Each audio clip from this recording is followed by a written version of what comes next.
Hello आरंभ करवा आज सकाळ किसी बड़ गुरुत्वपूर्ण खबर गुड़िक।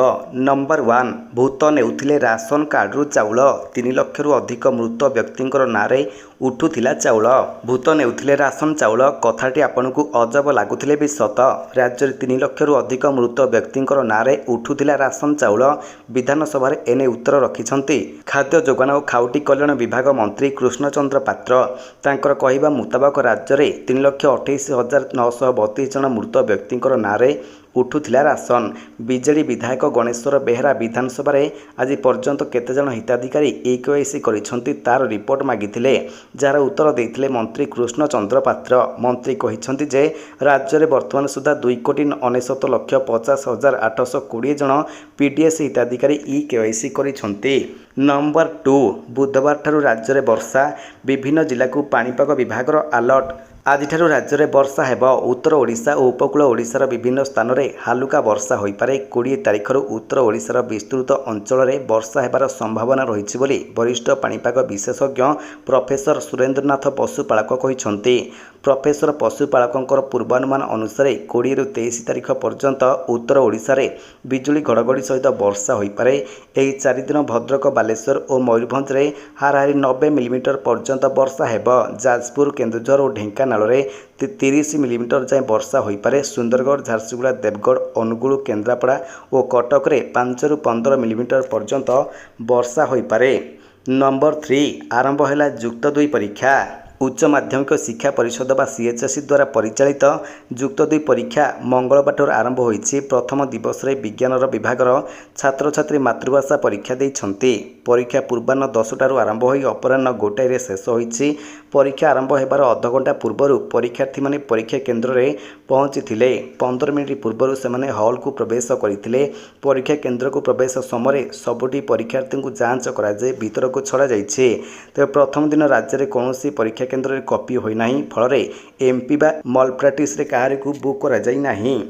नंबर 4 आसुची सुभद्रार नुआ रूप। एणिकी गरीब झीओंकर विवाह कराइबे सरकार। सरकार महिला और झीओ मानकर पई अनेक नूतन पदक्षेप सहित सुभद्रा प्लस आरंभ करिवे। एने मुख्यमंत्री मोहन माझी बजेट उपस्थापना बेले प्रकाश करथिले, जार फल सरकार किशोरी सुभद्रा, सुभद्रा संचय, सुभद्रा सुरक्षा, सुभद्रा सखी, सुभद्रा जात्री, सुभद्रा संघ बा क्लब, कुह सुभद्रा बा कॉल सेंटर, सुभद्रा सहयोगी, सुभद्रा स्कॉलर एवं सुयोग्य सुभद्रा भली नूतन पदक्षेप अंतर्भुक्त करिवे। सरकार 2025-26 आर्थिक वर्ष रे बजेट रे महिला एवं शिशु मानकर पई 17,998 कोटी टंकार व्ययप्रात प्रस्ताव देइछंती। बजेट रे प्रस्तावित नुआ पदक्षेप मध्यरु सुभद्रा सुरक्षा रे महिला मानकर सुरक्षा पई 153 कोटी टंकार प्रस्ताव दिया जाइछि। नंबर 5 एणिकी बस रे प्रथमे चढ़िबे महिला यात्री। अंधविश्वास को दूर करने पई अंटा भिड़िले राज्य सरकार।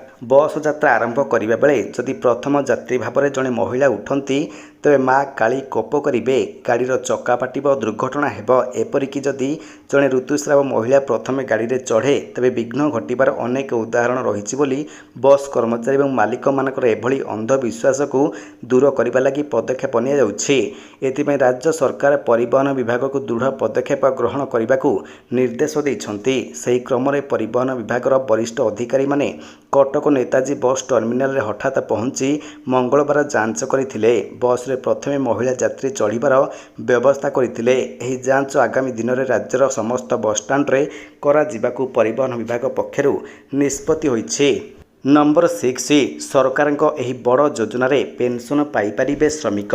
केंद्र सरकार विभिन्न वर्गर लोक मानकर पई कल्याणकारी योजना चलाउछंती। एबे सारा देशर अणसंगठित श्रमिक मानकर पई एक बड़ खुशी खबर आसीछि। भारत रे एपरि अनेक लोक रहिछंती जेउ मानकर भविष्यत सेमानकर वर्तमानर आय आधार रे निर्णय करा जाए। एपरि लोक मानकर पई सरकार 2019 मसिया रे प्रधानमंत्री श्रमयोगी मानधन योजना आरंभ करथिले। तेबे एही योजना माध्यम श्रमिक मानक प्रति मासरे पेंशन दि जाउछि। तेबे प्रधानमंत्री श्रमयोगी मानधन योजनार लाभ मुख्यतः देशर असंगठित क्षेत्र में काम करुथिबा श्रमिक माने पाई थांती। एही योजना माध्यम श्रमिक मानक प्रति मासरे 3,000 टंका पर्यंत पेंशन दि जाइथाए। नंबर 7 ओडिशा रे 2025-26 शिक्षा वर्षरु शिशु बाटिका नाम लेखा कहिले मंत्री। ଓଡ଼ିଶାର ପ୍ରାଥମିକ ବିଦ୍ୟାଳୟଗୁଡ଼ିକରେ ଶିଶୁ ବାଟିକା ପ୍ରବେଶ ଆସନ୍ତା ଶିକ୍ଷାବର୍ଷରୁ ଆରମ୍ଭ ହେବ ବୋଲି ସ୍କୁଲ ଏବଂ ଗଣଶିକ୍ଷା ମନ୍ତ୍ରୀ ନିତ୍ୟାନନ୍ଦ ଗଣ୍ଡ ମଙ୍ଗଳବାର ସୂଚନା ଦେଇଛନ୍ତି।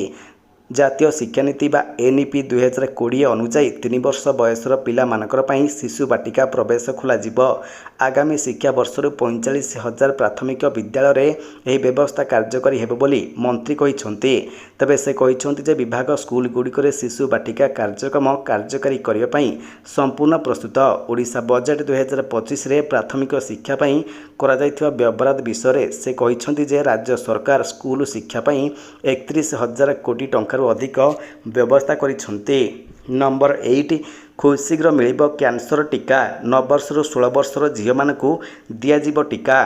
ଦେଶରେ କ୍ୟାନ୍ସର ସଂଖ୍ୟା ବଢ଼ି ଚାଲିଥିବା ବେଳେ ଏବେ କିଛିଟା ଆଶ୍ୱସ୍ତି କଲା ଭଳି ଖବର ସାମ୍ନାକୁ ଆସୁଛି। କ୍ୟାନ୍ସର ବିରୋଧୀ ଲଢ଼େଇରେ କିଛିଟା ବଳ ମିଳିବ, କାରଣ 6 ମାସ ଭିତରେ ଆସିବାକୁ ଯାଉଛି କ୍ୟାନ୍ସର ଟିକା। କେନ୍ଦ୍ରମନ୍ତ୍ରୀ ପ୍ରତାପ ରାଓ ଯାଦବ ଏହି କଥା କହିଛନ୍ତି।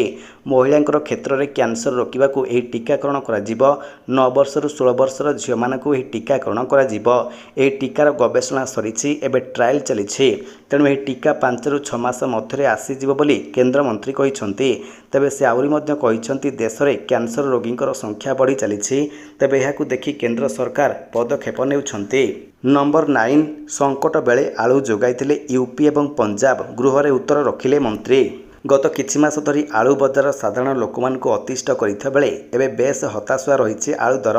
ଆଳୁ କିଲୋ ପ୍ରତି 20 ଟଙ୍କାରେ ବିକ୍ରି ହେଉଛି, ଯାହାକୁ ନେଇ ଆଜି ଗୃହରେ ଉତ୍ତର ରଖିଛନ୍ତି ଯୋଗାଣ ମନ୍ତ୍ରୀ କୃଷ୍ଣଚନ୍ଦ୍ର ପାତ୍ର। ମନ୍ତ୍ରୀ କହିଛନ୍ତି ଆଳୁ ସାଧାରଣତଃ ପଶ୍ଚିମବଙ୍ଗରୁ ଆମଦାନୀ କରାଯାଏ। ହେଲେ ଗତବର୍ଷ ଜୁଲାଇ ମାସ ଆଡ଼କୁ ପଶ୍ଚିମବଙ୍ଗ ସରକାର ଅନ୍ୟ ରାଜ୍ୟକୁ ଆଳୁ ରପ୍ତାନୀ ଉପରେ କଟକଣା ଲଗାଇବାରୁ ରାଜ୍ୟରେ ଆଳୁ ସଙ୍କଟ ଦେଖାଦେବା ସହିତ ମୂଲ୍ୟ ଅହେତୁକ ବୃଦ୍ଧି ହୋଇଥିଲା। ଏହା ସହିତ ମନ୍ତ୍ରୀ ତଥ୍ୟ ଦେଇ କହିଛନ୍ତି ଆଳୁ ସଙ୍କଟ ପାଇଁ ସରକାର ନେଇଥିବା ପଦକ୍ଷେପରେ ଉତ୍ତରପ୍ରଦେଶରୁ 600 କୁଇଣ୍ଟାଲ ଆଳୁ ଓଡ଼ିଶା ଆସିଛି। ସେହିପରି ଉତ୍ତରପ୍ରଦେଶ, ପଞ୍ଜାବ ଆଦି ସ୍ଥାନରୁ ଦୈନିକ ହାରାହାରି 8,000ରୁ 10,000 କୁଇଣ୍ଟାଲ ଆଳୁ ଓଡ଼ିଶାକୁ ଅଣାଯାଇ ବିକ୍ରି କରାଯାଇଥିଲା। ନମ୍ବର 10 SBIର ବଡ଼ ଅଫର। ମାସକୁ ମାତ୍ର 250 ଟଙ୍କା ନିବେଶ କଲେ ମିଳିବ 17 ଲକ୍ଷ ଟଙ୍କା। ବର୍ତ୍ତମାନ ସମୟରେ ଅର୍ଥ ସଭିଙ୍କୁ ଆବଶ୍ୟକ। ବଜାରରେ ଅନେକ ପ୍ରକାର ନିବେଶ ବିକଳ୍ପ ରହିଥିବା ବେଳେ ସେଥିମଧ୍ୟରୁ SBIର ଏକ ଖାସ SIP ସ୍କିମ୍ ରହିଛି। ଏହି ସ୍କିମ୍ ମାସକୁ ମାତ୍ର 250 ଟଙ୍କା ନିବେଶ କରି 17 ଲକ୍ଷ ଟଙ୍କା ସଞ୍ଚୟ କରିପାରିବେ। ଆପଣମାନେ SBIର ଜନନିବେଶ SIPରେ ନିବେଶ କରି ବହୁତ ଫାଇଦା ପାଇପାରିବେ। ତେବେ ପ୍ରଥମ ଥର ନିବେଶ କରୁଥିବା ଲୋକମାନଙ୍କୁ ଗ୍ରାମୀଣ, ଅର୍ଦ୍ଧ ସହରୀ, ସହରୀ କ୍ଷେତ୍ରରେ ରହୁଥିବା କ୍ଷୁଦ୍ର ସଞ୍ଚୟକାରୀଙ୍କୁ ମ୍ୟୁଚୁଆଲ ଫଣ୍ଡରେ ଭାଗ ନେବା ନେଇ ସଶକ୍ତ କରିବା ପାଇଁ ଏହା ଲଞ୍ଚ କରାଯାଇଛି। 250 ଟଙ୍କାରୁ ଏଥିରେ ନିବେଶ ଆରମ୍ଭ କରିପାରିବେ। ଦୈନିକ, ସାପ୍ତାହିକ ଓ ମାସିକ ନିବେଶର ବିକଳ୍ପ ରହିଛି। ହେଲେ 250 ଟଙ୍କା ନିବେଶ କରି କିପରି 17 ଲକ୍ଷ ଟଙ୍କା ସଞ୍ଚୟ କରିବେ ତାହା ଏକ ବଡ଼ ପ୍ରଶ୍ନ। ଆପଣ 12ରୁ 16% ରିଟର୍ଣ୍ଣ ହିସାବରେ ଯଦି 30 ବର୍ଷ ପର୍ଯ୍ୟନ୍ତ ଏହାକୁ ଜାରି ରଖନ୍ତି ତେବେ 17 ଲକ୍ଷରୁ ଅଧିକ ଅର୍ଥ ସଂଗ୍ରହ କରିପାରିବେ। ଏହି ସ୍କିମ୍ରେ ମୋଟ 90,000 ଜମା କରିବେ ଓ 15% ରିଟର୍ଣ୍ଣ ହିସାବରେ 16,62,455 ଟଙ୍କା ପାଇବେ।